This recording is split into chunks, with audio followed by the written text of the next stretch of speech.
Chris Lytle here to talk about an idea that the very best sales trainers and authors know, but can't seem to get across to salespeople. Maybe it's because salespeople don't read sales books anymore or go to sales training seminars, so everything is a secret of success to them. Maybe all you have time for is a quick whiteboard. So here goes. I wrote The Accidental Salesperson, How to Take Control of Your Sales Career and Earn the Respect and Income You Deserve. But the working title of the book was this: How to Keep the Sale Open Long Enough to Get It Closed. As you know, it often takes more than one meeting to get a deal done. Like the time Michael was working for me and was trying to sell the online training course I'd developed. One day he got in his car and headed out for a meeting. He drove from Madison, Wisconsin, all the way to Stevens Point and back, a 225-mile sales call. Well, when he got back to headquarters, I asked him to come into my office so we could debrief. "How did it go up there, Michael?" "It was a great meeting," he averred. "Well, then you must have a signed contract in your briefcase. Let's see it." But there was no signed contract. "It was a first meeting," he said. "He likes the idea of online sales training, and he plans to buy as soon as he gets 12 more salespeople hired." "What's the next step, Michael?" I asked.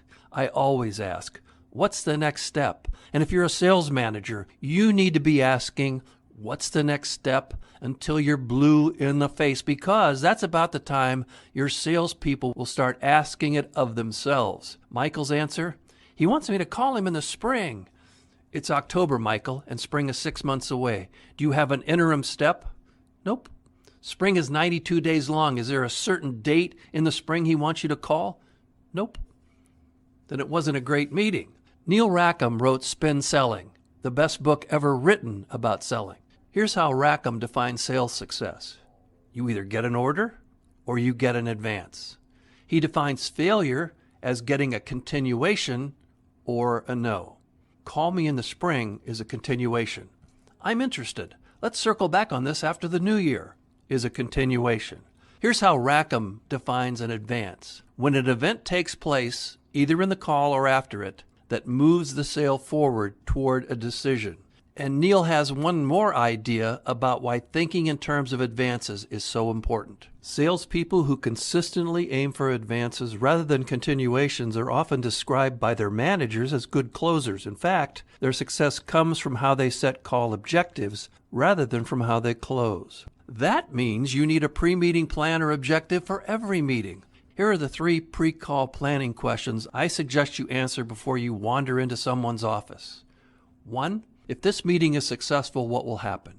2. What am I going to ask the person I'm meeting with to do? 3. What is my fallback position or ask if they don't agree to do what I'm asking first? The best title of any sales book ever written is this one.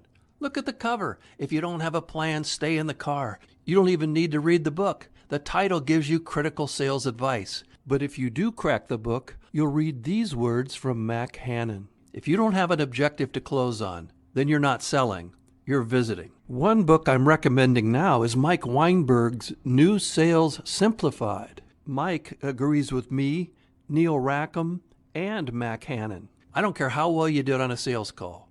If they gave you a standing ovation at the end of your presentation and tell you, you were the best salesperson I've ever seen, if you leave that meeting without getting them to agree to a next step, you failed. Real prospects engage. They put you on their calendars for a next step. Information seekers make you chase them around. They don't engage. The next time someone tells you they're interested, call me in the spring, or call me next Tuesday. Ask this question. Are you willing to work with me on a calendar basis? Get the next step planned and on both of your calendars. Now that's a great meeting. That's not visiting. It's real selling.